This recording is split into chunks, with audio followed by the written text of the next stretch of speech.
आप सभी पत्रकार बंधुओं का आज की इस प्रेस वार्ता में स्वागत, अभिनंदन।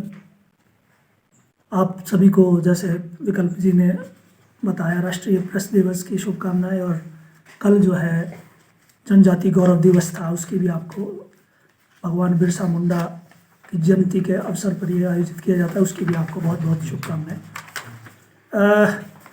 मैं जो जैसा अभी मुझे कहा गया, हाटी को जनजातीय दर्जा मिले लगभग 3 महीने गुजर चुके हैं, चौथा महीना स्टार्ट है, लेकिन अभी तक भी लोगों को इसका लाभ नहीं मिल पा रहा है और तरह तरह की भ्रांतियां इस बारे में फैलाई जा रही है। उसके बारे में थोड़ी सी टिप्पणी करने के लिए आपके से मुखातिब हुआ हूँ।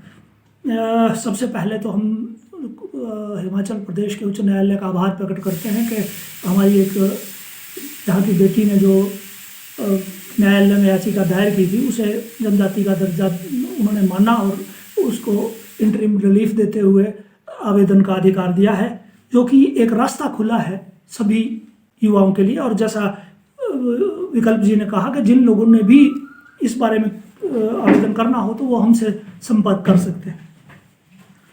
लेकिन आम व्यक्ति जो है कोर्ट में जाएगा तो पैसा खर्च होगा, और पैसा व्यक्ति हमारे जो गिरिपार के लोग हैं, वो गरीब लोग हैं, उनके पास इतना पैसा नहीं है। तो मैं तो माननीय मुख्यमंत्री जो हिमाचल प्रदेश के ठाकुर सुखविंदर सिंह जी सुक्खू हैं, जो जैसा अभी पहले बताया गया कि वो बीमार हुए लेकिन स्वस्थ होकर दिवाली उन्होंने प्रदेश में मनाई, तो उनकी स्वास्थ्य की हम शीघ्र स्वास्थ्य की कामना करते हैं कि वो जल्दी स्वस्थ हों। और वो इस पर चिंतन मनन करेंगे कि आखिर हमें क्यों जाना पड़ रहा है। जब न्यायालय मान चुका है, जब राष्ट्रपति जो है अधिसूचना जारी कर चुका था, सर्टिफिकेट क्यों नहीं दिया जा रहा है।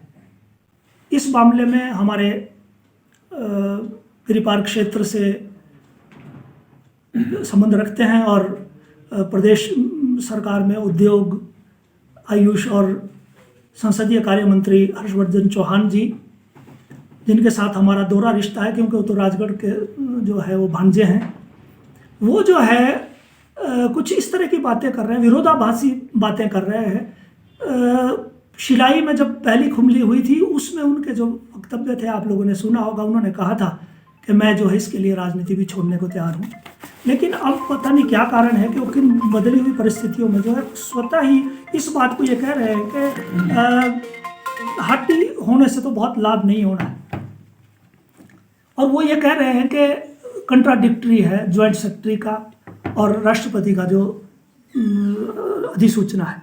तो मैं आप पत्रकार बंधुओं को ये बता देता हूँ, मेरे पास ये दोनों यहाँ नोटिफिकेशन भी है और वो लेटर भी है, वो ज्वाइंट सेक्रेटरी का लेटर बोलते हैं। आप ये देखना, 23 तारीख को जो है इन्होंने लेटर लिखा, यहाँ से प्रदेश के ज्वाइंट सेक्रेटरी ने लेटर लिखा और क्वायरी उन्होंने क्या की, वो बोलते हैं बेस डेट जो है इसमें नहीं है और अनुसूचित जाति का इंक्लूजन है या एक्सक्लूजन है। इस बारे में पाउंटा की हमारी इकाई भी और बहुत लोग पहले भी पत्रकार वार्ता में स्पष्ट कर चुके थे। लेकिन मैं ये आपको बताना चाहता हूँ कि 23 सितंबर को जो यहाँ से पत्र लिखा गया है, उसमें एक शब्द भी इसके बाहर नहीं है। वहाँ कहा गया है कि लोकसभा ने जो है एक्सक्लूड किया है और राष्ट्रपति के इसमें जो है वो नहीं आया है, तो हमारे को मार्गदर्शन करें। तो बेस डेट के बारे में कुछ नहीं कहा है, और जबकि ये खुद मान रहे हैं कि लोकसभा ने जो बिल पारित किया है उसमें एक्सक्लूड है, तो क्यों जोड़ा जा रहा है। मैं लॉ डिपार्टमेंट का ये ऑब्जर्वेशन बोलते हैं, मैं उनके विवेक पे प्रश्न चिन्ह पैदा नहीं कर रहा हूँ, लेकिन जो लोकसभा में बिल पास हुआ उसमें लिखा था communities of district Sirmaur, Giripar area of district Sirmaur excluding SC are included in Hatti. तो अब आप मुझे बताइए कि जब ये लिख के आ गया उसमें, तो हाटी कौन रहे। अनुसूचित जाति छोड़ के जितने भी समुदाय के लोग हैं, जातियों के लोग हैं, वो ST है, तो उसी का जो है गजट नोटिफिकेशन हुई। और दूसरा वो कहते हैं कि जो दिल्ली से आया असगर अली का ये पत्र मेरे पास है, आप देख लो। उन्होंने कहीं भी ये नहीं कहा है कि इसमें इंक्लूड है एक्सक्लूड है। उन्होंने रेफरेंस दिया है कि कौन से डेट को आपने प्रपोजल भेजी सरकार ने, कौन सी डेट को लोकसभा में पारित हुआ, कौन सी डेट को राज्यसभा में पारित हुआ, और हम जो है ये कॉन्स्टिट्यूशन जो अमेंडमेंट बिल है, ये सेकंड अमेंडमेंट 2023, ये जो है हम आपको लागू करने के लिए भेज रहे हैं। अंडर सेक्रेटरी तो कोई बोला ही कुछ नहीं है जो कंट्राडिक्टरी है। अब दिक्कत क्या है कि वो ये नहीं चाहते कि ये काम जल्दी हो, बाकी तो क्लियर है। अब वो अगर ऑब्जेक्शन लगाना है आपने तो बेस डेट का वो बात कर रहे हैं सार्वजनिक है, लेकिन पत्र तो लिखा नहीं गया है। और अगर वो कहते हैं कि जैसे ही वहाँ से क्लियरिफिकेशन आ जाएगी तो वो लागू कर देंगे, तो अब तो माननीय उच्च न्यायालय ने क्लियरिफिकेशन दे दी कि हम एसटी है, तो उनको लागू कर देना चाहिए। और मैं तो मुख्यमंत्री महोदय से आपके माध्यम से आग्रह करना चाहता हूँ कि क्लियरिफिकेशन जो है वो तो इंक्लूजन ऑफ हार्टी और एक्सक्लूजन के बारे में है, लेकिन हम जो दूसरे लोग हैं उनके बारे में तो कोई डाउट नहीं है, तो हमको जारी क्यों नहीं किए जा रहे? हमारे बच्चों को क्यों अदालत का दरवाज़ा खटखटाना पड़ रहा है? दूसरी बात, उद्योग मंत्री जी कहते हैं कि स्पष्ट नहीं है, स्पष्ट आदेश नहीं है। तो मेरे पास यहाँ जौसार बाबर की नोटिफिकेशन भी है, आपको मैं दे दूंगा। कहीं पर भी जब भी कोई नोटिफिकेशन होती है तो उसमें बिल के बाद जो जो कम्युनिटी ली जाती है उसका ही उल्लेख होता है। राष्ट्रपति का जो वो है वो तो बिल्कुल स्पष्ट है, hearty community of Transgiri area, और ऐसा ही और जगह होता है। इन्होंने जौसारा और जो 2-4 जातियां वो लिखी हुई है, नोटिफिकेशन यहाँ है। किन्नौर की भी ऐसे ही होती है। तो हम तथ्यों के ऊपर कह रहे हैं कि ये स्पष्ट बात है, इसको डाउट क्रिएट ना किया जाए। अंग्रेजी में एक बात बोलते हैं कि जब आप किसी को कन्विंस नहीं कर सकते तो आप उसको कंफ्यूज करते हैं।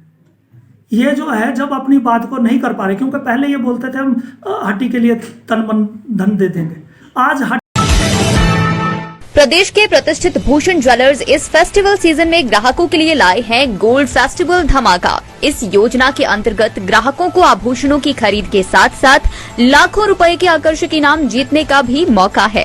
इसमें पहले इनाम के रूप में 100 ग्राम सोने का सेट, दूसरा इनाम 50 ग्राम सोने का सेट और तीसरा इनाम 25 ग्राम सोने का सेट है। इसके अतिरिक्त आप जीत सकते हैं 25 चांदी के गिलास, 25 चांदी के कटोरे, 25 गणेश व लक्ष्मी की मूर्ति और 25 चांदी के सिक्के। इतना ही नहीं, हर 50,000 की खरीद पर आकर्षक उपहार भी दिया जा रहा है। योजना 15 अक्टूबर से शुरू हो रही है और 15 दिसंबर तक चलेगी। तो इस गोल्ड फेस्टिवल धमाका का लाभ उठाने के लिए पहुंचे भूषण ज्वेलर्स के लोअर बाजार सोलन स्थित शोरूम में। यार ऋतु, आज शॉपिंग करते हैं, पर कहाँ से करेंगे? मुकेश ट्रेडिंग कॉर्पोरेशन में वैरायटी इतनी कि तुम्हारा दिल झूम उठेगा। लेकिन ये कहाँ पर है? ये है मेन बाजार कुनिहार में, सब एक ही छत के नीचे।